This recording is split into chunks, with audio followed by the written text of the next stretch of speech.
Bonjour à tous, on se retrouve aujourd'hui dans un nouveau cadre pour réaliser une nouvelle série de vidéos qui s'intitulera Les étoiles filantes. Tout simplement, le but de cette vidéo est de mettre en lumière les espoirs déchus du football européen et mondial. Dans cette vidéo, nous allons nous focaliser sur de grands espoirs en qui il y avait beaucoup d'attentes au cours du début de leur carrière, mais qui n'ont jamais réussi à confirmer au plus haut niveau. Évidemment, quand je vous parle de ça, vous avez beaucoup de noms qui viennent en tête, et c'est justement ce genre de profil dont nous allons discuter dans cette série Les étoiles filantes. Aujourd'hui, on commence avec le premier épisode, nous allons nous intéresser aux étoiles filantes du Barça et des joueurs qui ont été formés à la Masia.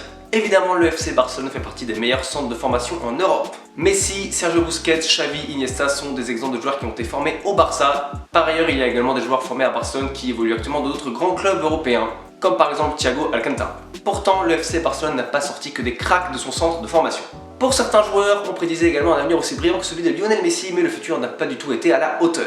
Aujourd'hui, nous allons nous focaliser sur 4 profils, qui seront donc les étoiles filantes du FC Barcelone, à savoir des joueurs qui avaient tout pour réaliser une brillante carrière et qui ont réalisé des débuts en grande pompe, sans finalement jamais réussir à répondre aux attentes qui étaient placées en eux. J'espère que ce concept vous plaira et je vous souhaite une agréable vidéo.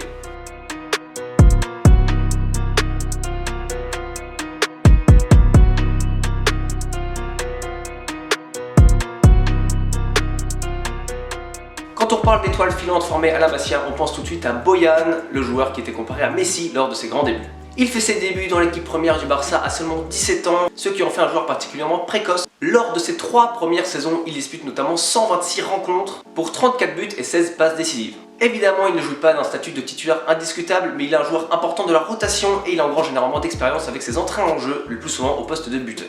Au Barça, Boyan acquiert également un important palmarès, il remporte pas moins de 13 titres, dont 2 Ligues des Champions. Il s'affirme alors comme un immense potentiel également avec l'équipe nationale espagnole avec qui il a joué 41 rencontres dans les équipes de jeunes pour 20 buts. À ce moment-là, Boyan s'affirme comme une véritable pépite et tout le monde lui prête une énorme carrière dans le futur. Après le Barça, Boyan va finalement connaître 7 autres clubs dans sa carrière. Dans un premier temps, il va rejoindre des clubs assez huppés comme l'AS Roma, le Milan AC ou encore l'Ajax Amsterdam. Dans chacun de ces clubs, il aura en quelque sorte un rôle de second couteau, il ne sera jamais titulaire indiscutable mais sera un joueur important de la rotation des différents effectifs. N'arrivant jamais à s'imposer, il décide de rejoindre Stoke City en 2015 où il va malheureusement se faire les ligaments croisés, une grosse blessure qui va particulièrement le freiner. Après cette blessure, Boyan n'arrivera jamais véritablement à rebondir. Il retentera sa chance en Allemagne à Mayence, puis à Alavés en Espagne et pour finir à l'Impact Montréal aux États-Unis. Dans ce dernier club, il disposera de plus de temps de jeu sans pour autant être particulièrement décisif, ce qui ne poussera pas l'Impact Montréal à prolonger son contrat. Aujourd'hui, Boyan a 30 ans et il est désormais un joueur libre, il n'appartient à aucun club à l'heure où je tourne cette vidéo. Sa carrière est donc au point mort et avec du recul et au vu de ses superbes performances lors de ses débuts à Barcelone, sa carrière semble être un immense gâchis. En un seul mot, la carrière du brillant talent espagnol pourrait se résumer à de la déception.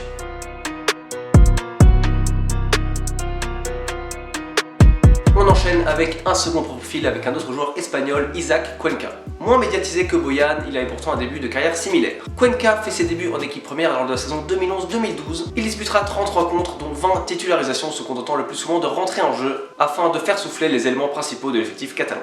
Avec 4 buts et 12 passes décisives, son bilan est pourtant particulièrement honorable. La saison suivante, Cuenca se blesse gravement à 2 reprises et il n'apparaît seulement qu'à 5 reprises sous le maillot blaugrana. En 2014, à la fin de son contrat, il ne sera en toute logique pas conservé par le FC Barcelone et il va connaître 4 clubs différents lors des 4 saisons suivantes. La Corogne en Espagne, Bursaspor en Turquie, Grenade de nouveau en Espagne, puis l'Hapoel Beersheva, un club israélien. Dans ces 4 clubs, Cuenca aura plus de temps de jeu qu'au Barça, mais ses performances resteront assez médiocres. Cuenca décide alors de quitter l'Europe pour rejoindre la D1 japonaise au sein du club Sagan Tosu. Aujourd'hui, Cuenca évolue au Vegalta Sendai, un club de première division japonaise, où il a enfin un temps de jeu conséquent malgré une grosse blessure en début d'année 2020. Cependant, les 2 clubs dans lesquels il a évolué en D1 japonaise sont plutôt des équipes de bas de tableau. Incontestablement, cela représente un point de chute plus que décevant pour un joueur qui avait montré de très belles choses lors de ses débuts au FC Barcelone. Finalement, Cuenca n'aura jamais réussi à confirmer son potentiel en Europe, et sa seule solution aurait été de s'exiler très loin dans un championnat où le niveau est considérablement plus inférieur qu'en Europe.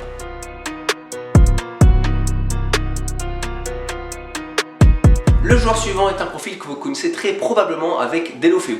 Aujourd'hui âgé de 26 ans, Deulofeu avait été une véritable révélation à 18 ans alors qu'il évoluait encore avec l'équipe 2 du Barça en 2e division espagnole. Pour sa première saison, il avait marqué 18 buts et délivré 5 passes décisives, faisant de lui une véritable pépite. Pour gagner du temps de jeu, il avait été prêté à Everton en première ligue où il avait réalisé une première saison plus que correcte, en étant décisif une dizaine de fois. La saison suivante, il sera prêté à Séville où là encore il va réaliser une saison convaincante avec 3 buts et 10 passes décisives au sein de l'effectif andalou.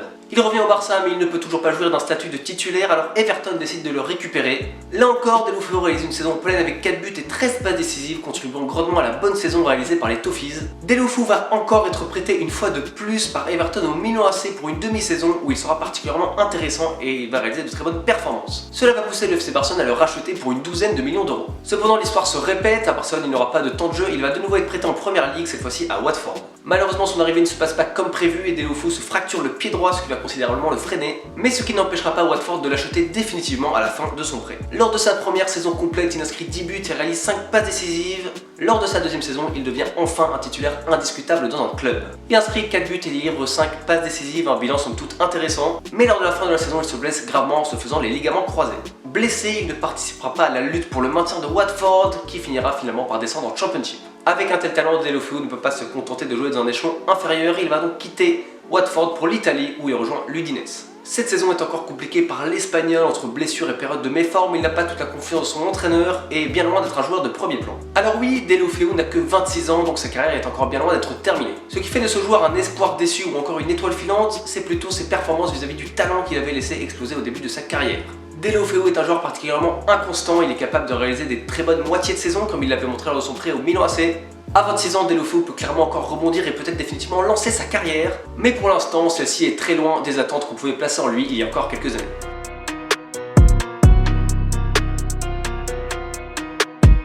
Le dernier profil dont nous allons parler dans cette vidéo est un joueur mexicain avec Giovanni Dos Santos. Le joueur avait également fait ses débuts en Liga à seulement 18 ans où il avait un temps de jeu intéressant dans la rotation, avec tout de même 38 apparitions toutes compétitions confondues pour 7 passes décisives en Liga. Ce joueur très polyvalent qui peut évoluer en tant qu'ailier, meneur de jeu ou même en tant que second attaquant avait par la suite rejoint Tottenham pour 6 millions d'euros. Cependant, il ne s'imposera jamais à Londres et il va connaître 3 saisons de suite particulièrement similaires. À chaque fois, il sera prêté dans un club où il n'arrivera pas non plus à s'imposer plus que ça. Il sera prêté d'abord à Ipswich en seconde division anglaise, puis à Galatasaray et enfin au Racing Club Santander en Espagne. En 2012, Tottenham décide de se séparer du joueur après plusieurs saisons de galère et il va définitivement rejoindre le club espagnol de Majorque où il va retrouver un statut intéressant. Il réalisera notamment une saison correcte avec 6 buts et 7 passes décisives. Forcément, cela attire l'œil des plus gros clubs et il va tout de suite signer à Villarreal dans un club de premier plan en Espagne. Enfin, Dos Santos semble confirmer les gros espoirs qui étaient placés en lui et lors de sa première saison, il va être décisif à pas moins de 20 reprises en Liga, étant un élément indéboulonnable de l'effectif de Villarreal. Lors de sa deuxième saison et malgré l'arrivée de son frère dans le même club, il va réaliser une saison plus que délicate et il va progressivement perdre son statut. Pour rebondir, il va faire un choix particulièrement étonnant puisqu'il va rejoindre la Major League Soccer aux États-Unis à seulement 26 ans. En MLS, le Mexicain va connaître des débuts tonitruants. Il va en effet être décisif à 32 reprises lors de ses 48 premières apparitions avec le LA Galaxy, où il aura également la chance d'évoluer avec son frère Jonathan. Cependant, une fois de plus, Giovanni Dos Santos ne confirme pas dans la durée et il va progressivement perdre son statut à cause de performances moyennes avant même de fêter ses 30 ans. Depuis peu, Giovanni Dos Santos est de retour dans son pays au Mexique dans le mythique club de Club América où il risque très probablement de finir sa carrière.